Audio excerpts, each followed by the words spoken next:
चलिए,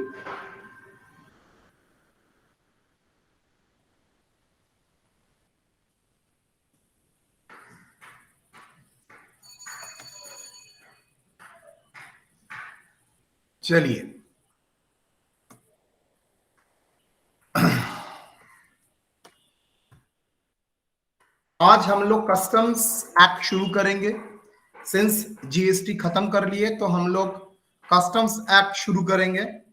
कस्टम्स का पहला पार्ट हम लोग ऑलरेडी जीएसटी में कर चुके हैं, तब एक रिकैप देंगे और कुछ नहीं। कस्टम का फर्स्ट क्लास है, बहुत छोटा सिलेबस है।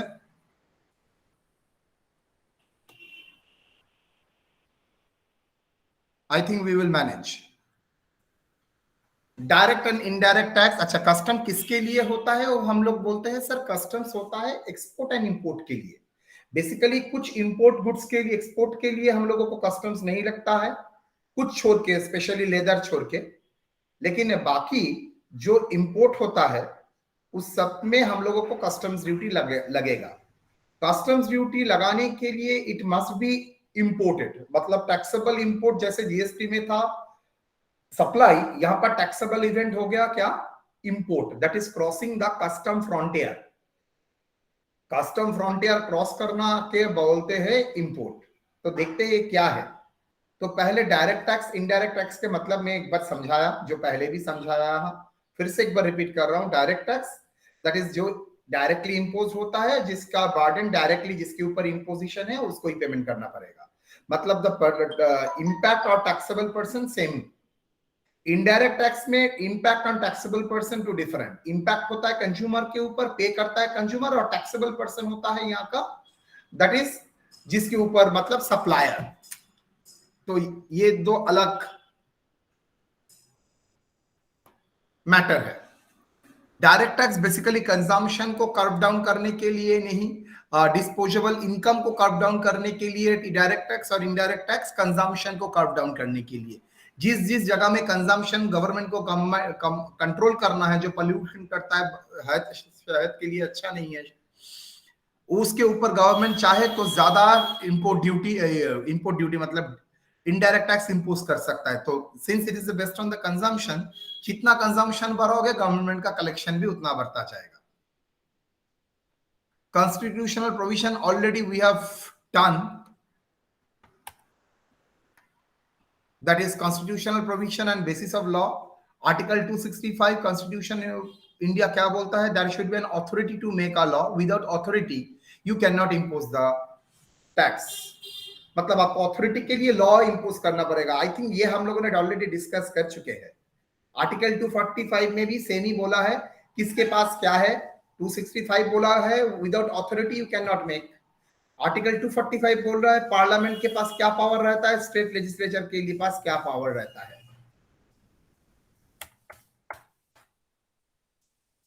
तो यहां पर 246 में एलोकेशन ऑफ पावर बोल दिया है, तो 265 में कॉन्स्टिट्यूशन ऑफ इंडिया बोल दिया है without authority of law nobody can collect the tax.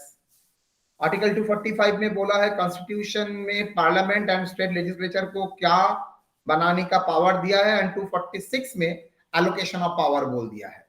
तो कस्टम ड्यूटी किसके लिस्ट में आता है? यूनियन लिस्ट में। तो इसके ऊपर कौन टैक्स कैलकुलेट टैक्स का लॉ बना सकता है?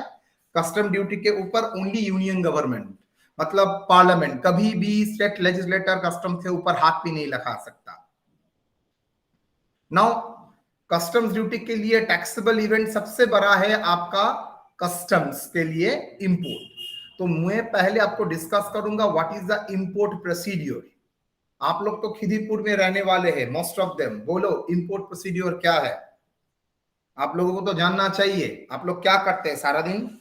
एंटरटेनमेंट और मोबाइल में क्या करते हो? बोलो बोलो। কে আছে এখানটায় খিদিরপুরের? হেনা আলী আছে, নীলিমা আছে, শাইমা আছে, তাজ আছে, दीपक আছে, कुणाल है। बोलो कैसे इंपोर्ट होता है? मुझे बोलो तो। यहां पर जो शिप आता है ऑस्ट्रेलिया से, चीन से जो शिप आता है, मुझे ये समझाओ तो ये आता कैसे है? देखते हैं। मेरे पास इतना नॉलेज नहीं है, आप लोग मुझे बताइए तो आता कैसे है? सर पानी का रास्ता से सर परमिशन लेके आता है। ताज ऑसम, भरोसा रखो मैं यही एक्सपेक्ट कर रहा तुम बोलोगे। बाई चांस तुमने ये नहीं बोला है सर ऊपर के वो रास्ते से आता है, बाई रोड से आता है। No sir. थैंक यू बोलने के लिए गधा। और कोई? सर छोटा छोटा जहाज बड़ा जहाज को टान के लेके आता है इधर। ये वही चाह रहा था, छोटा छोटा जहाज बड़ा बड़ा जहाज को टान के लेके आता है। और ये बड़ा जहाज रहता कहाँ है, कहाँ से शुरू होता है? बंदरगाह से। वो कहाँ है, जगह कहाँ है? केदारपुर डॉकयार्ड। यार एक जन, इतना बड़ा बड़ा शिप है कहाँ, रहता कहाँ है? सर समंदर में। कौन सा समंदर में? सर कोई भी हो इंडियन ओशन। सकता है, इंडियन नहीं, हो सकता है, पैसिफिक कौन हो सा सकता है। गधा तुम लोगों को एचएस क्लास 19 पर आया है?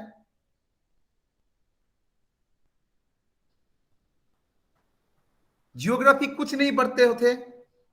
मैप देखे हो कभी? बंगाल इंडियन ओशन से शिप, जो जो छोटे छोटे शिप है वो इंडियन ओशन से लेके आता है। No sir. बंगाल की खाड़ी। यस, बंगाल की खाड़ी। मैं देख रहा हूँ केतन छोड़ के बाकी कुछ कोई दिमाग लगा ही नहीं रहा है।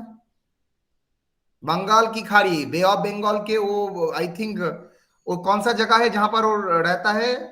वो जो सागर का मिड पॉइंट है ना, क्या बोलते हैं, नाम भूल गया। वो सागर और नदी का मिड पॉइंट से उसको टान के लेके आता है यहां तक। हल्दिया।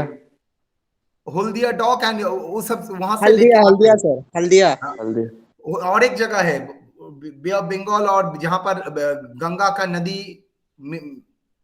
ये करता है, गंगा सागर बोल रहे। गंगा सागर, वहां से लेके आता है।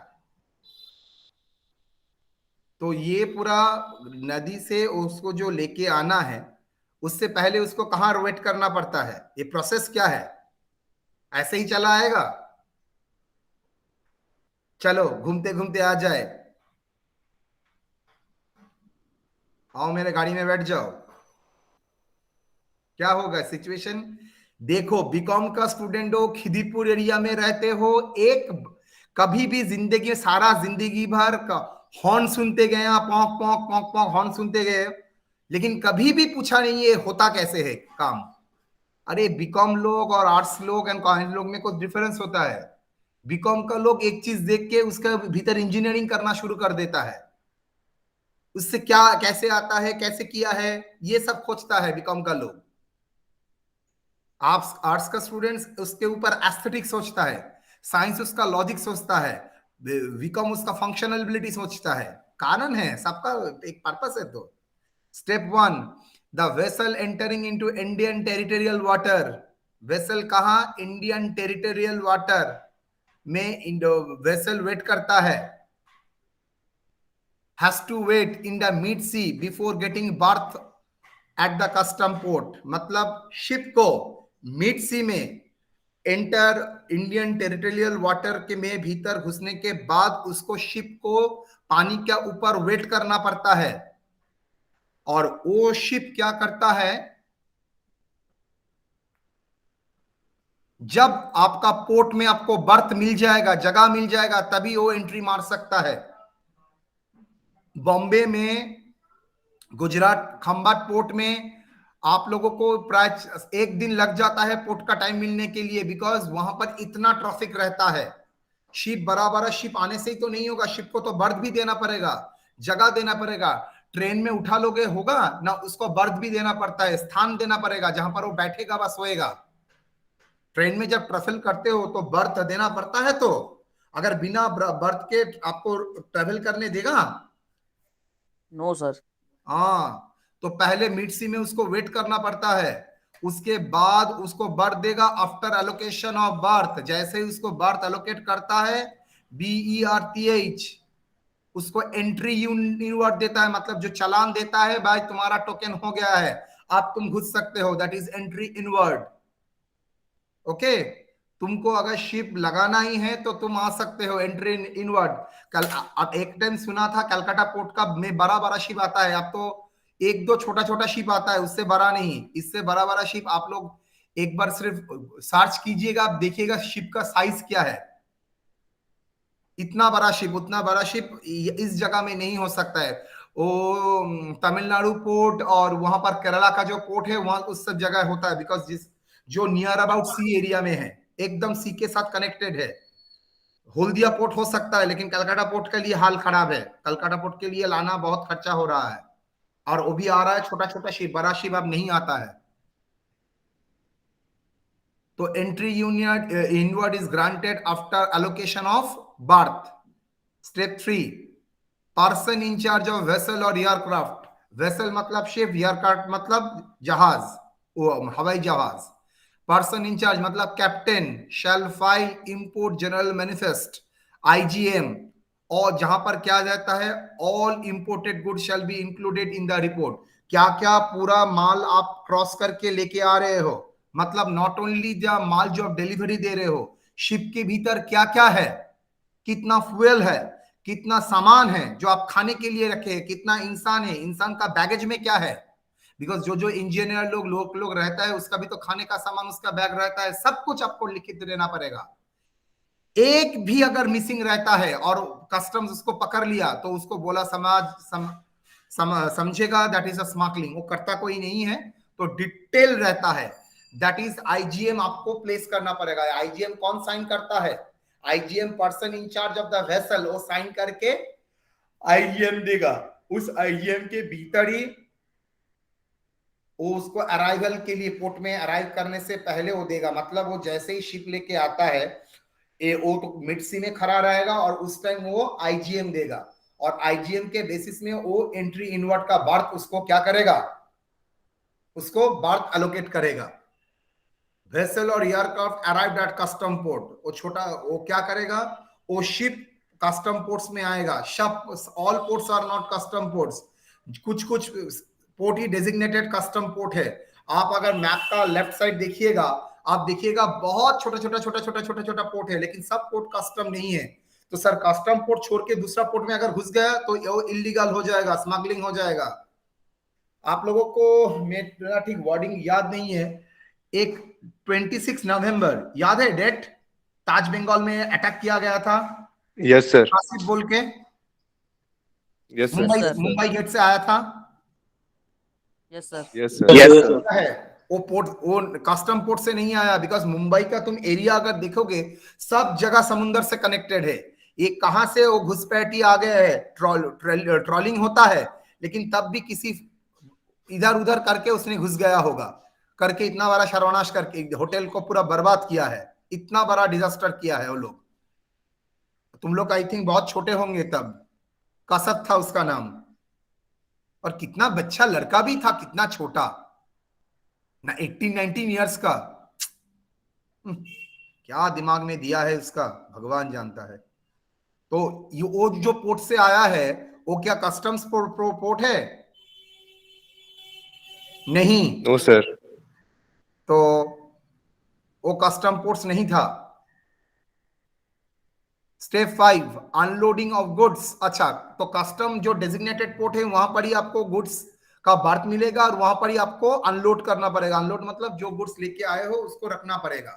तो unloading of goods only at the approved place for unloading, मतलब आपको जो बर्थ दिया गया था, जो आपको बर्थ अलाउ किया गया था, वहां पर ही आप माल प्लेस करेंगे। आप लोग एक काम कीजिएगा, खिदिरपुर डॉक एरिया में एक बार ब्रिज में उठ के चारों तरफ देखिएगा, एक मजा लगेगा आपको। देखिएगा आप कहीं कहीं दाग मारा हुआ है, देखिएगा दाग किया गया है, मतलब दे आर ऑल बर्थ, जहां पर शिप का माल वो बर्थ में वो रखेगा, उसके बाद क्रेन से वो बर्थ से माल उठा लेगा। ओके, मतलब जहां से क्रेन, बड़ा बड़ा क्रेन शिप से माल उठा के उस बर्थ में रख सकता है, उस बर्थ में शिप खड़ा रहेगा।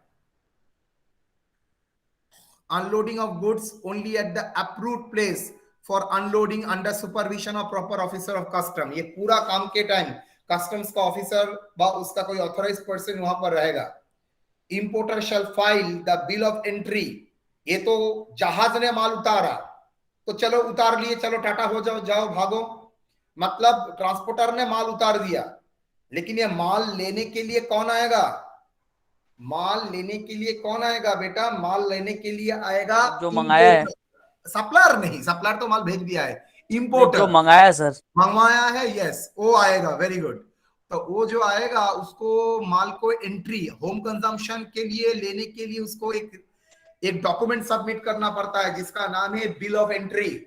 जैसे ही बिल ऑफ एंट्री सबमिट करते हो, बिल ऑफ एंट्री में क्या क्या आप उस वहां पे क्या माल आया है और वो माल का वैल्यू क्या है, उसका जीएसटी रेट क्या है, सॉरी आपका कस्टम ड्यूटी क्या है, और वो कस्टम ड्यूटी का पेमेंट करने के बाद आप वो बिल ऑफ एंट्री सबमिट करेंगे to clear the goods. Importer shall file bill of entry along with the other document, क्या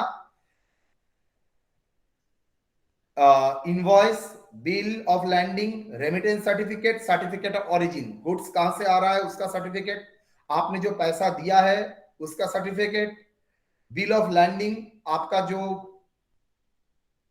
गुड्स लैंड किया है उसका सर्टिफिकेट और चालान,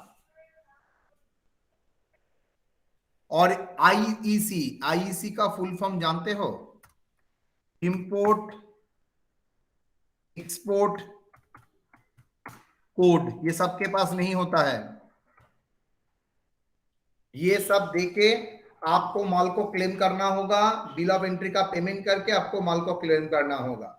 स्टेप 7, आप ड्यूटी पेड करेंगे आफ्टर असेसमेंट। अगर तुम्हारा जो वैल्यूएशन है और कस्टम अथॉरिटी का अगर लगता है ना रेट ठीक लगाया है, भाव ठीक लगा के रेट ठीक लगा है, प्रॉपर्ली पेमेंट करने के लिए ऑर्डर देगा, देन सब पेमेंट हो जाएगा, तो वो गुड्स को आप क्या कर सकते हो, कस्टम हाउस से क्लियर कर सकता है। That is clearance of goods for home consumption. आपको एक जगह पता है, ये आप जब खिदिरपुर से ब्रिज भी जा रहे हैं, राइट साइड में, मैंने राइट साइड में देखा है एक बड़ा जगह है जहां पर लिखा है प्रोटेक्टेड एरिया, यस और नो? प्रोहिबिटेड एरिया है सर। प्रोटेक्टेड एरिया, ग्रीन एक बड़ा दर्जा है, डोर है, उसके सामने लिखा है protected area under custom authority, yes और नो? यस सर, लिखा हुआ है। लिखा हुआ है। নীলিমা দেখেছিস, শাইমা দেখেছিস, নরিন, নেহা? কি স্যার? তোরা এই অবস্থা দেখ, এগুলোকে নাকি আমি পড়াই কি স্যার? আজকে তোরা 4 জনে হাত ধরে বেরোবি, সবাই হাত ধরে বেরিয়ে পুরো পোর্ট অবধি সব দেখে আমাকে নেক্সট দিন বলবি যে ওরা কি কি দেখেছিস। স্যার জাহাজ দেখেছি জাহাজ আমি না, আমি অনেকবার। তোকে জাহাজ দেখতে বলিনি মা, তোমাকে আমি ওখানটায় যেতে বলেছি। গিয়ে তুমি দেখো প্রোটেক্টেড এরিয়া, এবং 4টে মেয়ে একসঙ্গে ঢোকার চেষ্টা করবি, বলে আমরা ঢুকবো, স্যার বলেছে, বলবে স্যারকেও গুলি করে দেবো যদি ঢোকো, বিকজ প্রোটেক্টেড এরিয়া। ওখান থেকে একটা জিনিস যদি উইদাউট ডিউটি নিয়ে তুমি বেরিয়ে চলে আসো, that is smuggling, revenue loss of the government, you can't do it. Sir परा हुआ चीज तब भी हाथ नहीं दे सकते सर, जल बर्बाद हो रहा है तब भी बर्बाद होने दो। मैं जब कॉलेज से ट्रेन में आता था, मैं देखता था कितना कितना बड़ा बड़ा लकड़ी का ब्लॉक पड़ा हुआ है, और एक नहीं 3 साल 4 साल तक देख रहा हूं अभी भी पड़ा हुआ है। जिस दिन लास्ट ट्रेन में आया था उस दिन भी देखा था पड़ा हुआ है, सेम इतना बड़ा बड़ा पानी आ रहा है, मतलब कोई लेके जाने वाला नहीं है। और जब तक नहीं होगा तब तक और क्लियर नहीं होगा। ट्रेन से वो मैटर पूरा विजिबल होता था। तो क्या हुआ स्टेप, पहले इंडियन टेरिटोरियल वाटर में वेसल एंट्री मारेगा, वहां पर खड़ा रहेगा, इंपोर्ट जनरल मैनिफेस्टो देगा, import general manifesto IgM sorry import general manifest देगा, उसके बेसिस में वो लोग एंट्री रिन्वार्ड मतलब बर्थ एलोकेशन का परमिशन देगा। बर्थ एलोकेशन परमिशन के बाद वो कस्टम पोर्ट में अराइव करेगा, कस्टम पोर्ट के भीतर गुड्स अनलोड करेगा under the supervision of proper officer. उसके बाद जो इंपोर्टर है वो बिल ऑफ एंट्री सबमिट करके ड्यूटी पेमेंट करके वो क्या करेगा, गुड्स को क्लियर करके होम कंजम्पशन के लिए लेके जाएगा, यस और नो? Yes sir. बोलो, इतना झमेला था। Custom duty govern by the following legislature, क्या क्या? By the followings. एक कस्टम एक्ट 1962 लगेगा, कस्टम टैरिफ एक्ट, जहां पर टैरिफ मतलब उसका रेट लिखा हुआ है 1975, तो कस्टम एक्ट 1962 का लगेगा, और उसमें जो रेट लगेगा उसके लिए कस्टम टैरिफ एक्ट 1975। सर ये क्या जीएसटी में नहीं लिया ना, ये जीएसटी के भीतर नहीं आता है, वो अलग एक्ट है, रूल्स। मतलब वहां पर valuation rule, duty drawback rules, ये सब रूल्स रहता है, ये सब हम लोगों को पढ़ना पड़ेगा। तो फर्स्ट कुछ definition of few terms, definition नहीं, कॉन्सेप्ट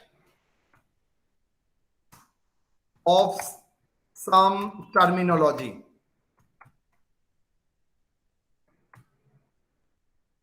सर हाँ, सर जीएसटी में भी तो था ना सर कि एक्सपोर्ट इंपोर्ट हो रहा। मैंने बोला है एक्सपोर्ट इंपोर्ट, वो मान के उसका एक कंपोनेंट जब लगेगा तब वो लगाएगा। इसका मतलब ये नहीं वो कस्टम्स को ही उठा लिया ना, कस्टम एक्ट सब एज्यूम नहीं हुआ है बेटा, एकदम नहीं हुआ है। चलो इंपोर्ट क्या, कोई गुड बोलो सर, कोई गुड्स अगर फॉरेन से आएगा तो उस पर जीएसटी भी लगेगा, इंपोर्ट भी लगेगा। यस, कारण बोलो तो अच्छा, ताज सवाल पूछ ही लिया है तो आप लोग बोलो क्यों जीएसटी लगेगा, क्यों वो लगेगा, पूछो बोलो, मजा करो। सर कंजम्पशन यहाँ हो रहा है, सर जीएसटी यहीं लगेगा। हाँ, I love you. Then no, अगर ये गुड्स इंडिया में मैन्युफैक्चर होता और इंडिया में सेल होता तो क्या होता, जीएसटी लगता और नहीं। Yes sir. हाँ सर तो लगता। बाहर से आ रहा है मतलब गवर्नमेंट ऑफ इंडिया का तो रेवेन्यू लॉस है, यस सर। Yes sir. तो गवर्नमेंट ऑफ इंडिया छोड़ देगा। तो नहीं आज सर। का डेट में तो सर एक्साइज नहीं है, आज का डेट में ये नहीं है, क्या बोलते हैं, एक्साइज छोड़ के, और बोल बोल बोल कस्टम, सेल्स टैक्स नहीं है, तो क्या करेंगे सर, तो आप तो चेंज होके जीएसटी हो गया, तो दैट्स व्हाई जीएसटी। सर मेरा एक सवाल है, बोलो सर, अगर मैं पेट्रोल लाता, अगर मैं शराब लाता, क्या सर कस्टम लगेगा, जीएसटी नहीं लगेगा। कस्टम लगेगा, जीएसटी नहीं लगा, तो देन गवर्नमेंट का तो लॉस हो गया। और बहुत बड़ा लोग जो जो खाते हैं पीते हैं ना, वो सब बड़ा फॉरेन हुआ है। सर वैट लग जाएगा, एक्साइज लगेगा। गुड, वैट लगेगा, एक्साइज लगेगा, उसका नाम है काउंटर वैलिंग ड्यूटी, सीवीडी। उसमें सीवीडी 3(1) एंड 3(5) वो लगेगा तुम्हारा कस्टम्स ना, 5(1) एंड 5(3), सॉरी, एक लगेगा काउंटर वैलिंग ड्यूटी, किसको काउंटर कर रहा है, एक एक्साइज को काउंटर करने के लिए इक्विवेलेंट का एक्साइज ड्यूटी, एंड वैट को काउंटर करने के लिए इक्विवेलेंट वैट। लेकिन जो जो गुड्स के भीतर, अब तो 99% गुड्स आ गया जीएसटी के भीतर, तो जो जो गुड्स जीएसटी के भीतर है उसके लिए सिर्फ जीएसटी लगेगा। यस और नो? Yes sir. ओके, पहले एक्साइज और सर्विस टैक्स, इसके ऊपर तुम्हारा ये पड़ता था, सेस पड़ता था, लेकिन जीएसटी में तो कोई सेस बोल के कोई वर्ड नहीं है। जीएसटी कॉम्पेंसेशन सेस है, वो अलग चीज, लेकिन ऐसा सच कोई एजुकेशन, हेल्थ एजुकेशन सेस नहीं है। तो इसके लिए वो एडिशनल एक लगाना पड़ा, that is social and welfare surcharge, social welfare surcharge. चलिए शुरू करते हैं। Import, import means bringing of goods into India from a place outside India. क्या बोला, इंपोर्ट का मतलब गुड्स को इंडिया में लाना from a place outside India. Yes और no? Import means Yes, bringing of goods into India from a place outside India. Yes or no, beta? Yes sir. Export means taking out of goods from India to a place outside India. Export का मतलब क्या है? Taking out goods from India to a place outside India. इसका मतलब sir India से बाहर कहीं ले जाके बेचना। सर इंडिया से बाहर के कहीं पर बेचने के लिए। गुड्स मीन, गुड्स का मतलब क्या है? Goods means the terms goods include vessel, aircraft, vehicles, मतलब ये भी गुड्स के भीतर आता है। यस, तो ये stores, baggage, currency and negotiable instrument and any other kind of movable and immovable property. आप याद करो जीएसटी का गुड्स का डेफिनेशन में क्या नहीं है? जीएसटी का गुड्स का डेफिनेशन में करेंसी नहीं था। यस और नो? Yes sir. तो लेकिन इंपोर्ट का भीतर, गुड्स के भीतर करेंसी है। इंडियन टेरिटोरियल वाटर का मतलब क्या है? Territorial water of India means an area which is extendable to 12 nautical miles into a sea from the baseline. India का जो मैप का जो बेसलाइन होता है, मतलब बॉर्डर होता है, वहां से 12 kilometre 12 nautical miles. Nautical miles किसके लिए एप्लीकेबल होता है? नॉटिकल माइल्स किसके लिए एप्लीकेबल होता है जानते हो? यार में और पानी में नॉटिकल माइल्स है, लेकिन रोड में नॉटिकल माइल नहीं है. नॉटिकल माइल्स क्या होता है जानते हो? आप एरियल व्यू मतलब स्ट्रेट वे में ये पॉइंट से दूसरा पॉइंट तक जाने के लिए एकदम इजी कनेक्टिविटी. बिकॉज समुद्र में तो गली गली नहीं होता है, रोड ट्रांसपोर्ट में गली गली होता है, समुद्र में होता है, यार में होता है. वो तो समुद्र में बीच समुद्र में चला गया तो स्ट्रेट वे में वो इस गली से उस गली का समुद्र ऐसा होता है ना, स्ट्रेट जाता है, सीधा सीधा होता है. वो नॉटिकल माइल से कैलकुलेट होता है. ओके, तो ऐसा ही सी लाइन से स्ट्रेट नॉटिकल माइल 12 किलोमीटर तक बोला जाता है इंडियन टेरिटोरियल वाटर. वहां पर सब इंडियन का जो बड़ा बड़ा शिप है, मतलब इंडियन नेवी का जो जो सबमेरीन है, इंडियन का जो जो क्या बोलते हैं नेवी का जो शिप है, सब वहां पर खड़ा रहता है. Indian territorial water of India means an area extended 12 nautical miles into the sea के भीतर from the baseline. Indian customs water, Indian custom water means an area which is extendable up to 12 nautical mile from the baseline. मतलब जब 12 nautical miles from the baseline, मतलब baseline से 12 nautical mile तक पूरा आपको Indian custom water माना जाता है. मतलब यहाँ पर उल्टा पुल्टा काम होगा तो इंडियन कस्टम अथॉरिटी उसके ऊपर कार्रवाई कर सकता है. That is Indian custom water. 12 nautical mile India के भीतर होता है. तो यहां पर इंडिया का जितना बड़ा बड़ा शिप है नेवी का, सब उस बॉर्डर में खड़ा रहता है, कस्टम्स वाटर में सब. तो दैट इज बेसलाइन से 12 नॉटिकल माइल से टेरिटोरियल वाटर, वहां से एडिशनल 12 किलोमीटर है, वहां से additional 25 nautical mile, that is custom area. ये पहला जो 12 नॉटिकल माइल है उसका नाम बोलता है टेरिटोरियल वाटर. उसके बाद जो 12 आइटम है, 12 नॉटिकल माइल है, उसको बोलते हैं कॉन्टिग्युअस जोन. दो मिला के Indian customs water, that is 12 nautical mile. और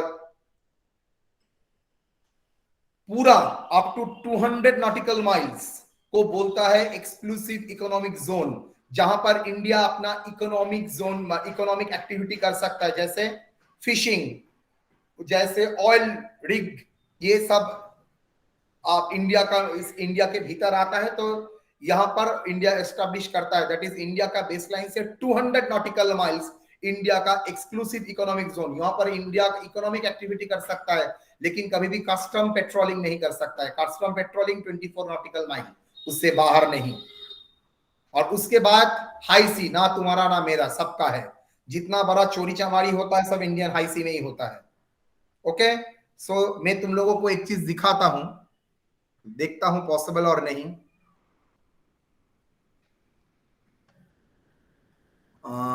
देखते हैं पॉसिबल है और नहीं.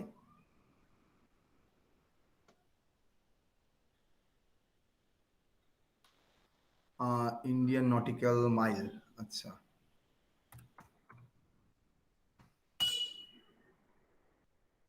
ना, ये इससे नहीं दिखाऊंगा तुम लोगों को. सर गूगल मैप्स, वही दिखाना चाहता हूं. इंडियन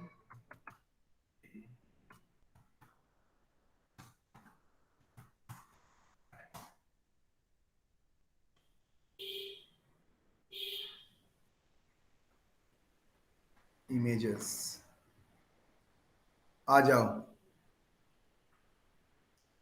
ये देखो, ये लैंड एरिया है. ओके, ये लैंड मतलब ये नीचे है, पानी के नीचे है.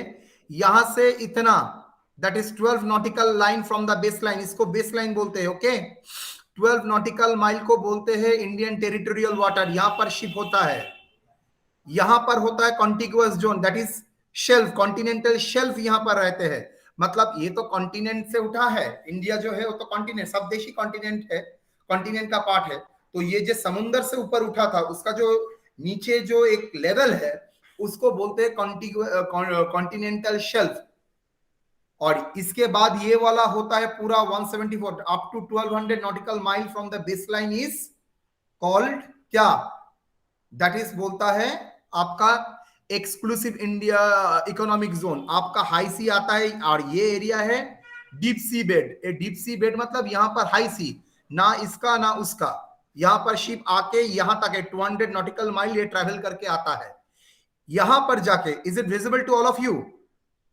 Yes sir. Yes sir. यहां पर आपको खड़ा रहना पड़ता है। ए रे गया, यहां पर आपको खड़ा रहना पड़ता है। ये टेरिटोरियल यहां पर आके आपको खड़ा रहना पड़ता है।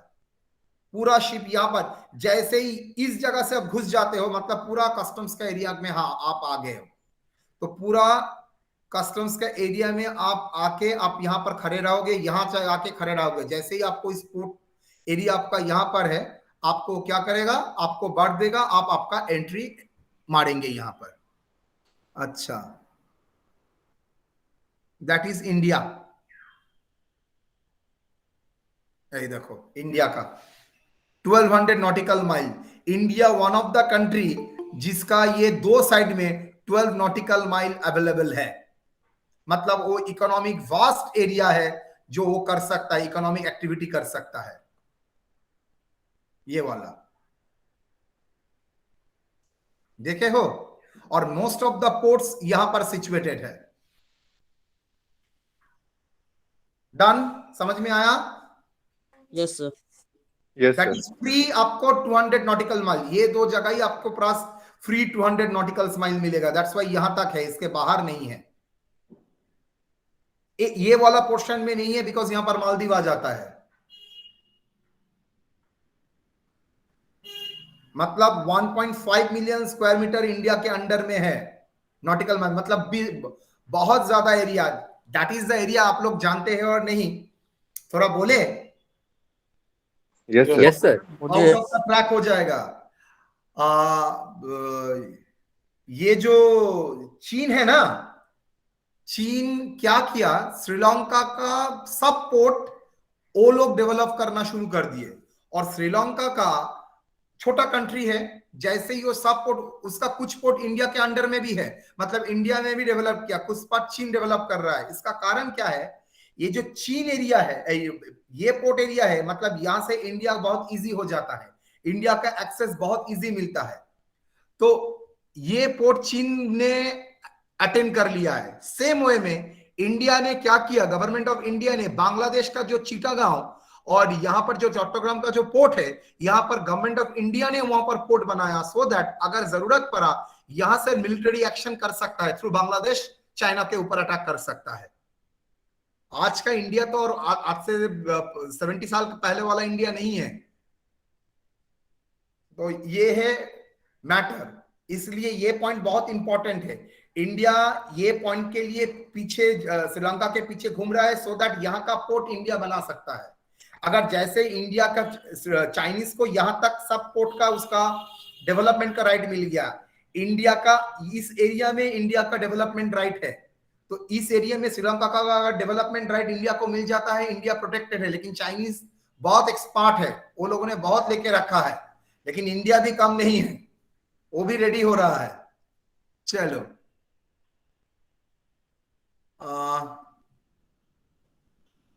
हाँ, Indian water national air space, it's international air space. Okay,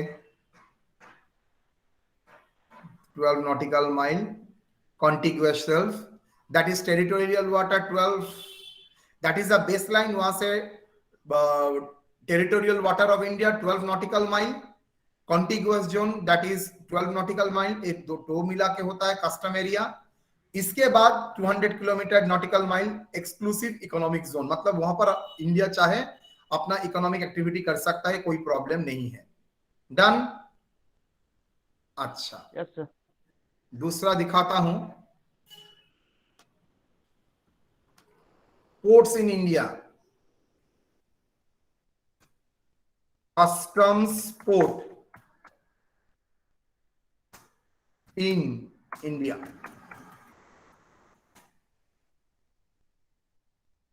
एक साइज देखो मेजर पोर्ट्स इन इंडिया का हाल, मैंने एक बार वो लोगों को वीडियो भी भेजा था, सिर्फ देखो पोर्ट का हाल। कितना बड़ा एरिया देखो, कितना बड़ा एरिया, यहां पर बड़ा बड़ा शिप का काम चलता है, मेजर पोर्ट्स, इंडियन पोर्ट्स। ये जो होता है ना, आपको दिखा रहा हूं, ये शिप खड़ा हुआ है, देखो ये बंगाल में पॉसिबल नहीं है। ये जहां पर डायरेक्टली सी कनेक्टेड है, उड़ीसा में हो सकता है, जो डायरेक्टली सी कनेक्टेड है। सर हल्दिया सर, हाँ, हल्दिया। मुझे ना ये आइडिया नहीं है, इतना बड़ा आ सकता है। देखो सऊदी का शिप सब मुंबई में, बड़ा बड़ा मुंबई में ही है, मुंबई केरला। देखो किसी शिप का साइज देखो, और ये सब मॉडर्न इंडियन इंफ्रास्ट्रक्चर, जो माल को पूरा यहां से टैंकर को, ये सब टैंकर तो आप लोग पहचानते हैं, खिदिरपुर में है तो ये टैंकर तो आप लोगों ने सब देखे ही होंगे। Yes sir. ये टैंकर तो आप लोगों ने देखा ही होंगे, ये वाला कंटेनर सर, कंटेनर कंटेनर। एकदम। कितना पोर्ट है इंडिया का देखो, बहुत सारे पोर्ट्स है इंडिया का। तो चलिए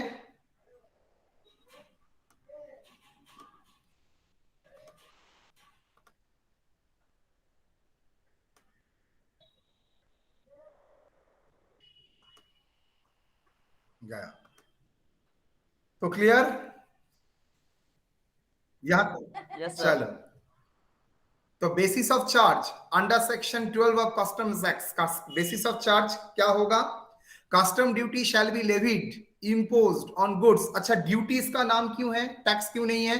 सर इसका taxable event is not necessary monetary transaction. इसका टैक्सेबल इवेंट है इंपोर्ट और एक्सपोर्ट। इवेंट है क्या? इंडिया से बाहर लेके जाना, अंदर में लेके आना, नेसेसरी नहीं है मॉनेटरी ट्रांजैक्शन होना चाहिए। तो taxable event for which tax liability arise in respect of import. अच्छा, पहले custom duty shall be levied और imposed on goods not services imported into India और एक्सपोर्टेड फ्रॉम इंडिया। मतलब सर्विस के ऊपर कस्टम ड्यूटी नहीं लगता है। इंपोर्टेड इनटू इंडिया और exported from India. India means India includes territorial water of India, that is 12 nautical miles at a rate specified in the, कहां पर रेट मेंशन है? Customs Tariff Act. Taxable event in respect of import, date on which goods cross the customs barrier of bill of entry. तो date on which taxable event क्या है? जब वो custom, date on which goods cross the custom barrier and bill of entry filed, मतलब जब वो custom barrier cross करके home consumption के लिए आ रहा है, and bill of entry filed, मतलब जब बिल ऑफ एंट्री फाइल हो रहा है और कस्टम बैरियर क्रॉस कर रहे हैं उसी date. Taxable event in respect of export when proper officer granted an order for permitting the clearance.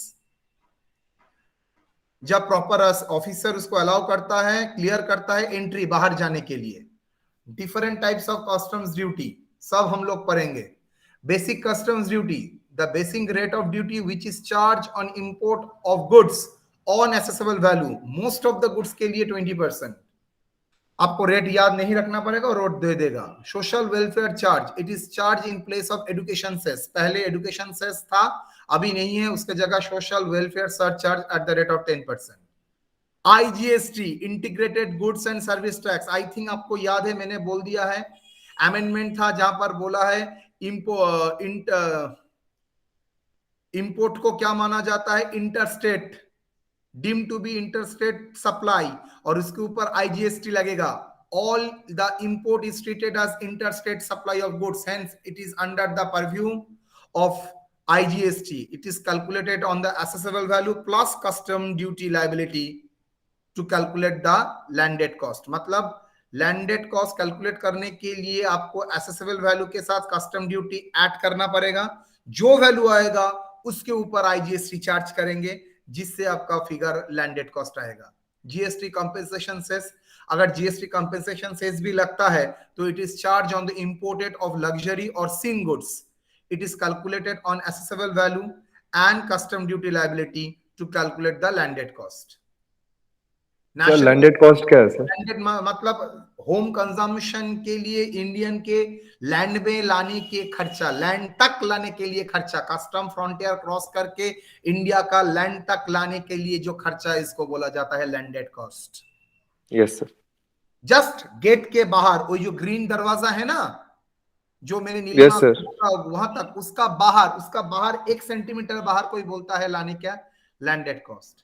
National calamity and contingent duty, चाहे तो इसके ऊपर गवर्नमेंट लगा सकता है, safeguard duty, anti dumping duty, protective duty and countervailing duty.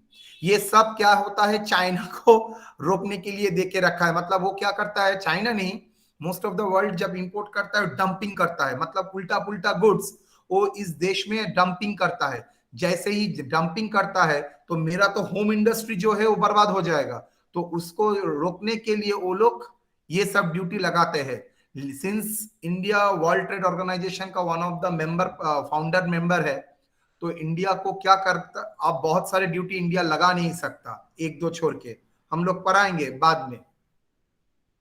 एक example देता हूं so that you can understand कैसे ड्यूटी कैलकुलेट होता है।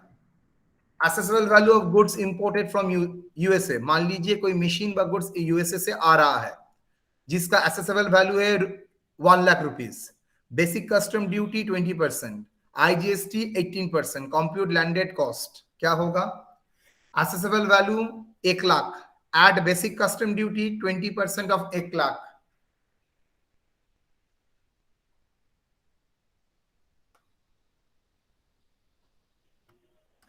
असेसेबल वैल्यू कितना, 1 lakh, add basic custom duty 20% into 1 lakh, 20,000,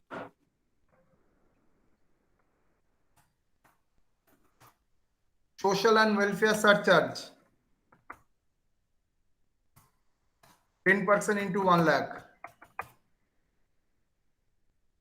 Now 10% into आपका सरचार्ज किसके ऊपर होता है, वैल्यू के ऊपर ना टैक्स के ऊपर? हाँ, दिखा दिया था।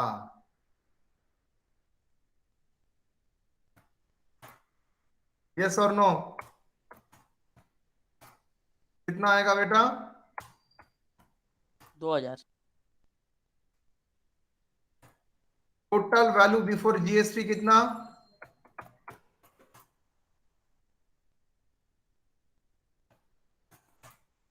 आईजीएसटी कितना लगेगा बेटा? 18%, इसके ऊपर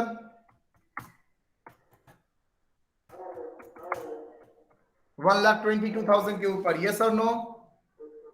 यस सर। कितना अमाउंट आएगा?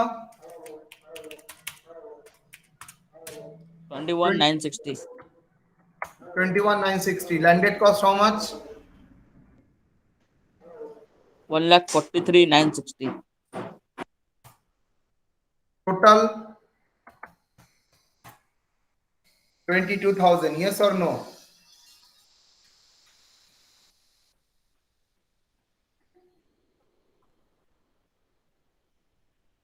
यस और no?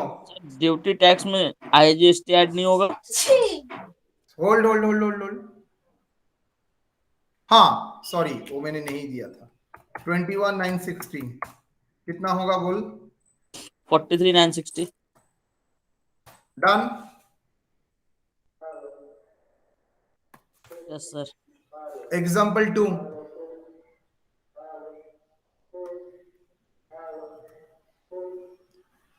assessable value of goods imported from USA 2 lakh, basic custom duty 20%, IGST 24%, GST compensation says 40%, compute landed cost, बोलो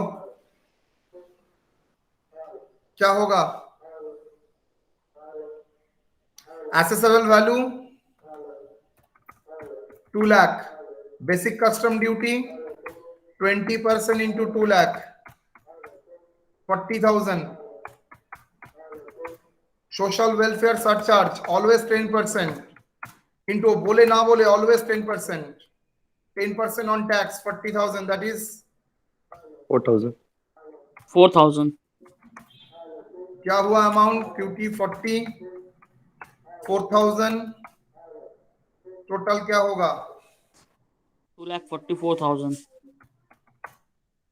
ये क्या हुआ? 44 आईजीएसटी कितना लगेगा? 24%. 24% ऑन 2,44 कितना आ रहा है? 58,560.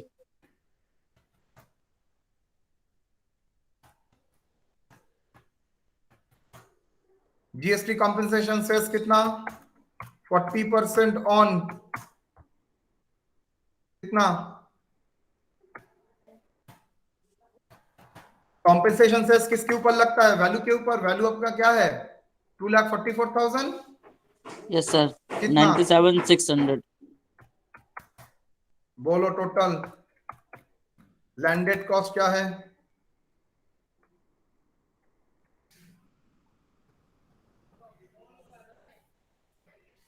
$2,44,000। 4,560.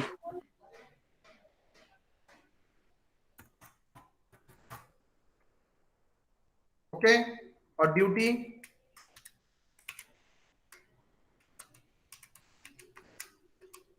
Sir 4,160 sir. 4,160 और ये है 2,160। 2,160. देखो बाहर से लाए थे 2 लाख में, लेकिन इंडिया में उसका वैल्यू हो गया 2,160। इसके बावजूद भी अगर इंडिया में वो माल बिकता है 4 लाख में, देन भाई 6 लाख में, तो आपको इंपोर्ट करके ही लाना पड़ेगा। यस और नो? Yes sir. सर किसका क्रेडिट मिलेगा? ये आईजीएसटी का क्रेडिट मिलेगा, कॉम्पेंसेशन सेस का क्रेडिट मिलेगा, लेकिन कभी भी इसका क्रेडिट नहीं मिलेगा। बीसीडी। चलो एक एडिशनल चीज करा देते हैं आपको। Input tax credit available. कौन कौन अवेलेबल है? नॉट एलिजिबल, एलिजिबल नहीं है, नॉट एलिजिबल।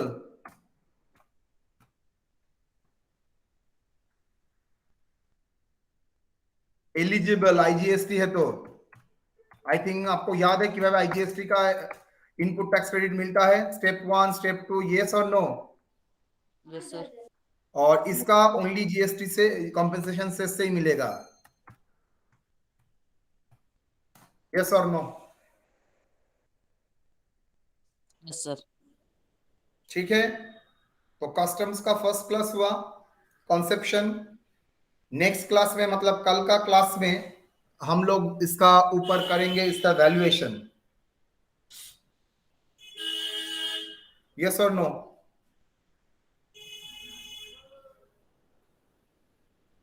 सर इंपोर्ट में सर ये नहीं मिलेगा क्या? क्या? क्रेडिट नहीं मिलेगा सर ना ड्यूटी पे? ना ना, बिकॉज अलग एक्ट है, तो अगर अलग एक्ट है तो कैसे क्रेडिट मिलेगा? सर जैसे मंगा के फिर बाहर सेल कर देता है तो? तब उसको कस्टम ड्यूटी पे ही नहीं करना पड़ता है, बिकॉज वो होम कंजम्पशन के लिए भीतर तो नहीं लाएगा। अगर भीतर ला रहा है देन नो ऑप्शन। सर जैसे भीतर लाया, कुछ मॉडिफिकेशन किया, नो कुछ नो प्रोसेस नो किया, फिर नो सेल किया? नो।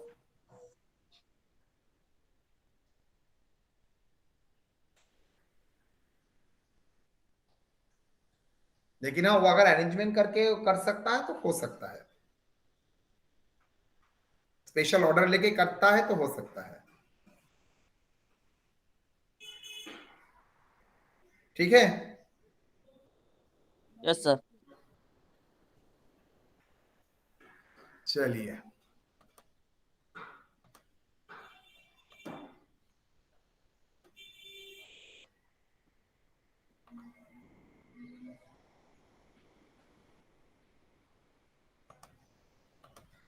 एक 10 नंबर का क्वेश्चन कस्टम से आएगा, 30 नंबर फ्रॉम जीएसटी।